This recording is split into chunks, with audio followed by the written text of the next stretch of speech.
আসসালামু আলাইকুম and welcome back to another episode. আজকে আমরা আলোচনা করব অ্যাডোবি ফটোশপে মার্কি টুল নিয়ে। ফটোশপে কাজ করার সময় কোনো রেফারেন্স অবজেক্টকে কি ওয়েতে সিলেক্ট করা যায় তার মধ্যে একটি হচ্ছে মার্কি টুল। আমরা রেফারেন্স কোনো অবজেক্টকে সিলেক্ট করতে বা ডকুমেন্ট থেকে আলাদা করতে লেসো টুল, পলিগনিক লেসো টুল, ম্যাগনেটিক লেসো টুল, সিলেকশন টুল, অর্থাৎ বিভিন্ন ধরনের সিলেকশন টুল ব্যবহার করে থাকি। তো আমরা মার্কি টুলের মাধ্যমেও করতে পারবো। মার্কি টুলের মাধ্যমে বিভিন্ন ধরনের শেপ ক্রিয়েট করে আমরা মূলত আমাদের ডিজাইনকে আরো সুন্দর করতে পারবো। অ্যাডোবি ফটোশপে কাজ করার ক্ষেত্রে মার্কি টুল কিভাবে কাজ করে, মার্কি টুল কি, আজকে আমরা সেই বিষয়গুলো নিয়ে আলোচনা করব।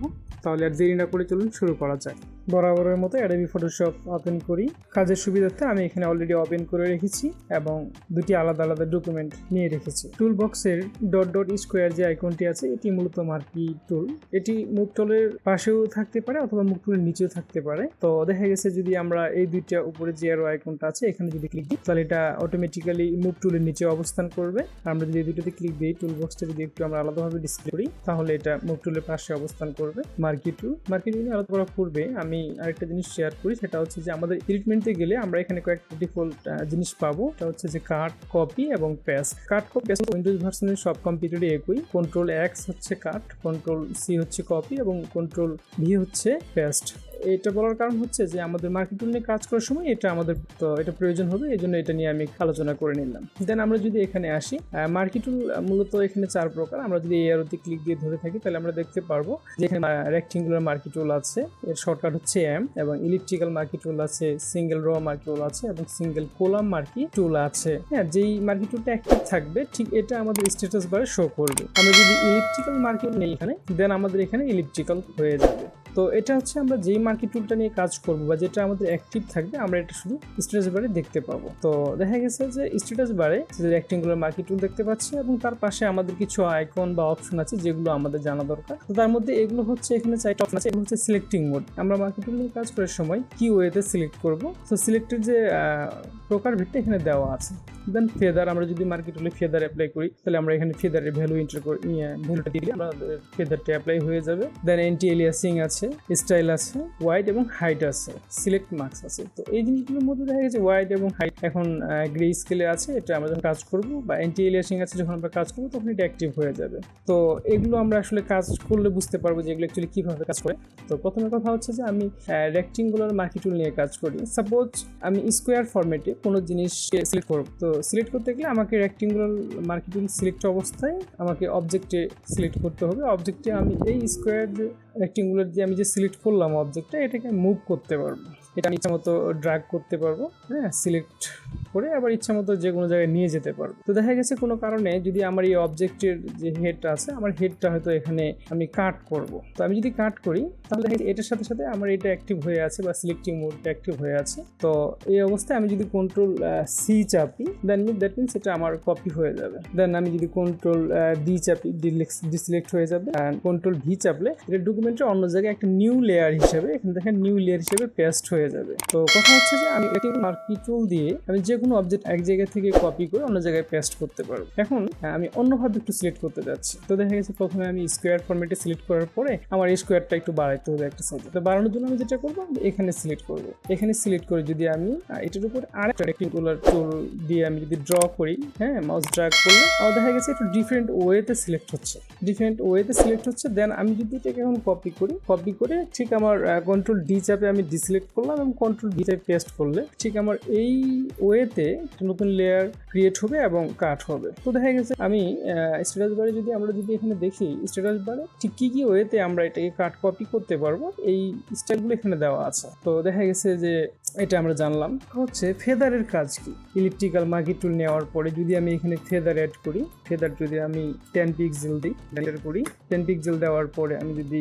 কাট করি, আমি কন্ট্রোল ডি চাপে ডিসিলেক্ট করার পরে কন্ট্রোল ভি চাপি, তো দেখা গেছে এবার কিন্তু আমার ফেদারটা অ্যাপ্লাই হয়ে গেছে। অর্থাৎ যে অবজেক্টটা আমি এখানে কাট করে নিয়ে এসেছি সেটা যে রাউন্ড যে অংশটা সেটা আমার স্ট্রেট না হয়ে, হ্যাঁ, স্ট্রেট না হয়ে হালকা ট্রান্সপারেন্ট হয়ে গেছে। তো আমরা এখানে ফেদারের কাজটুকু জানলাম। এখন ফেদারের পরে এখানে এন্টি এলিয়াস আছে, স্টাইল আছে, ওয়াইড এবং হাইট আছে। আমরা এই বিষয়গুলো সম্বন্ধে জানবো। আমরা রেক্টেঙ্গুলার মার্কি টুল দিয়ে যতটুকু অংশ সিলেক্ট করেছি এটা কিন্তু আমরা ড্র্যাগ করে করেছি। এটা নির্দিষ্ট কোনো হাইট বা ওয়াইড নেই। তো আমরা যদি নির্দিষ্ট হাইট বা ওয়াইড দিতে চাই তাহলে সেক্ষেত্রে আমরা স্টাইলে যাই, আমাদের এটাকে ফিক্সড করে দিতে হবে। আমরা যদি এখানে স্টাইলে যাই ফিক্স রেশিওতে আমরা নেই বা ফিক্স সাইজে নিই, তো দেন আমরা এটা যদি আমরা ফিক্স সাইজে করি দেন আমাদের এখানে সাইজ হচ্ছে 64 পিক্সেল ইন্টু 64 পিক্সেল। নির্দিষ্ট ভ্যালু দিয়ে যদি আমরা করি তাহলে আমাদের এক ক্লিকেই দেখা গেছে নির্দিষ্ট 64 ইন্টু 64 পিক্সেলে আমাদের সেকশনটা ক্রিয়েট হবে। আবার যদি আমরা ফিক্স সাইজ না দিয়ে ফিক্স রেশিও দেই, ফিক্স রেশিও দিলে যেটা হবে আমাদের এখানে আমি 50 পিক্সেল দেই, এগুলো আমাকে 50 পিক্সেল দিতে হবে। দেন যদি ড্র্যাগ করি দেন সেম রেশিওতে এটা কমবে অথবা বাড়বে। আমি যদি এখন এখানে এই যে বরাবর দেখি আমাদের কর্নারে আমি যে ভ্যালুটা আসতেছে সেটা যদি দেখি তাহলে আমি এখানে 439 এবং 439 আমি বড় বা ছোট করলে সেটা বড় ছোট হচ্ছে এবং এটা ফিক্স থাকতেছে। তো এই হচ্ছে আমাদের এখানে স্টাইল হাইট ওয়াইড। এটা এই অবস্থায় আমি যদি এটাকে কপি করি দেন কন্ট্রোল ডি চাপে আমি ডিসিলেক্ট করে যদি দেন কন্ট্রোল ডি করি দ্যাট মিনস আমার এটা পেস্ট হয়ে যাবে। তো আমরা এটা কাস্টম সাইজটা চেঞ্জ করে দেখলাম, এখানে ফেদার অ্যাপ্লাই করে দেখলাম, আমরা সিলেকশন মোড দেখলাম, আমরা মাস্কিং সিলেক্ট এন্ড মাস্ক দেখতে পারি।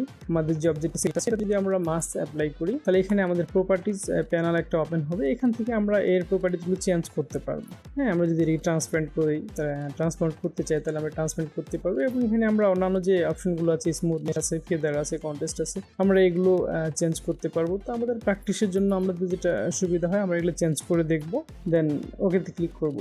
তো মার্কি টুলের মাধ্যমে আমরা যে কোনো রেফারেন্স অবজেক্টের নির্দিষ্ট অংশ সিলেক্ট করে কাট কপি পেস্ট করে দেখলাম, সেই সাথে আমরা স্ট্যাটাস বারে যে অপশনগুলো আছে সেগুলো আমরা ব্যবহার করে দেখলাম। এখন আমরা এর আরেকটি ব্যবহার সম্বন্ধে জানবো, সেটা হচ্ছে যে আমরা নতুন রেক্টেঙ্গুলার টুলের মাধ্যমে কীভাবে কাস্টম শেপ ক্রিয়েট করব। তো এটার জন্য হচ্ছে আমরা আরেকটা ডকুমেন্ট নিচ্ছি, আমরা এখানে চলে আসি।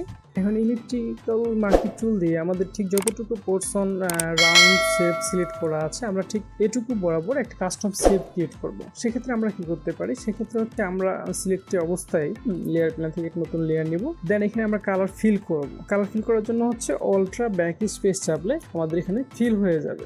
আমাদের এখানে ইয়েলো কালার ফিল হয়ে গেছে। কিন্তু হচ্ছে আমাদের একটি ইয়েলো রাউন্ড শেপ ক্রিয়েট হয়ে গেছে। এটিকে আমরা চাইলে আমরা আর্টবোর্ডের যে কোনো জায়গায় মুভ করে নিয়ে যেতে পারি।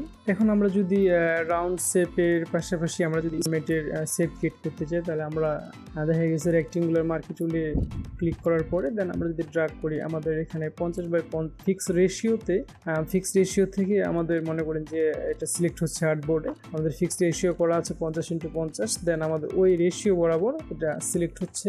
এখন আমরা ফিল করার আগে যেটা করবো, আমরা ফিল কালারটা যদি চেঞ্জ করি, এখানে আমাদের ক্লিক দেওয়ার পরে আমরা চাইলে আমাদের এখান থেকে আমরা কাস্টম যে কোনো কালার নিয়ে আসতে পারি। আমাদের এখানে কালার রিলেশনে আমরা কালার সম্বন্ধে জানবো, তবে আজকে জাস্ট আমি একটা যে কোনো কালার চেঞ্জ করি, ওকে করে দিলাম। ওকে করার পরে এখন আমি যদি অল্ট্রা ব্যাক স্পেস চাপি দেন আমার এখানে গ্রিন কালারটা টেস্ট হয়ে যাবে বা ফিল হয়ে যাবে।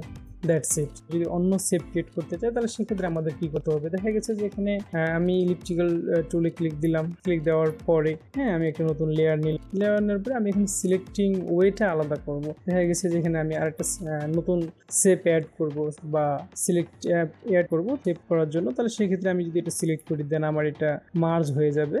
হ্যাঁ, দেন আমি যদি আলট্রা ব্যাক স্পেস চাপি দেন আমার এখানে ঠিক এভাবে পেস্ট হবে। তো এই সিলেক্টিং মোডগুলো দিয়ে আমরা আরও ডিফারেন্ট শেপ তৈরি করতে পারবো। এখন আমরা জানবো এন্টি এলিয়াস কি এবং এন্টি এলিয়াসে আমরা অ্যাপ্লাই করলে আমাদের কি ডিফারেন্সটা আসবে। তাহলে আমরা এন্টি এলিয়াসের সম্বন্ধে ইনশাআল্লাহ ক্লিয়ার হয়ে যাব। তাহলে চলুন আমরা নতুন আরেকটি মার্কি টুল নিয়ে রাউন্ড শেপ ক্রিয়েট করি। আমরা একটা নতুন শেপ ক্রিয়েট করার আগে আমরা একটা জিনিস খেয়াল করি এখানে যে আমাদের এন্টি এলিয়াস অ্যাক্টিভ নেই। এর আগের যে শেপগুলো আমরা ক্রিয়েট করছি সবগুলোতে আমাদের এন্টি এলিয়াসই অ্যাক্টিভ ছিল, বাট এই শেপটাতে আমরা অ্যান্টি এলিয়াস অ্যাক্টিভ না রেখেই আমরা জাস্ট আলট্রা ব্যাক স্পেস চাপে কালার ফিল করলাম, দেন কন্ট্রোল ডি চেপে আমরা ডিসিলেক্ট করলাম। করার পরে আমরা যদি এটাকে জুম করি আমাদের এই ডিজাইনটাকে বা আমাদের এই শেপটাকে, আমরা দেখতে পাচ্ছি এটা অনেক রাশ হয়ে পেস্ট হয়েছে বা ফিল হয়েছে।